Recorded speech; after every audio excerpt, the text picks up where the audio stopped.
No means no. இப்படி உங்களால சொல்ல முடியலையா? அப்ப இந்த வீடியோவை ஃபுல்லா பாருங்க. உங்களால ஏன் பவுண்டரிஸ் எஸ்டாப்ளிஷ் பண்ண முடியலன்னா அதுக்கு பாசிபிளி 3 காரணங்கள் இருக்கு.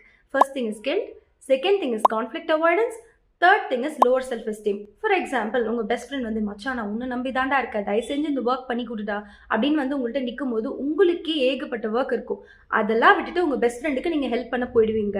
இந்த பிளேஸ்ல நீங்க என்ன பண்றீங்கன்னா, you are putting the third person first before pudding your self first. Second thing is conflict avoidance. யாராவது ஒரு அத்தாரிட்டேட்டிவ் பர்சன் வந்து ஹே டூ திஸ் ஃபார் மீ அப்படின்னா you won't say no because of your fear.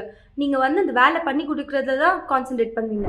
Third thing is lower self esteem. உங்களோட நோவை நீங்களே validate பண்ண மாட்டீங்க. Instead of saying no, you'll do that work even though you don't want to do it. So இந்த இடத்துல நீங்கள் என்ன பண்ணுறீங்கன்னா, you're suppressing your emotions very tightly. ஏதாவது ஒரு எமோஷனல் ட்ரிகர் வரும்போது நீங்கள் எமோஷனலி பஸ்ட் அவுட் ஆகி இருக்கிற எல்லாரையுமே ஹர்ட் பண்ணிடுவீங்க. இந்த மாதிரி நடக்காமல் இருக்கிறதுக்கு what you can do is put a proper boundary to safeguard yourself as well as others. If people are leaving you because you're telling no, it's okay. They are not meant to be. இதுக்கு மேலேயும் உங்களால் boundary set பண்ண முடியலன்னா நான் part 2 ஒரு video போடுறேன், அதை பாருங்கள்.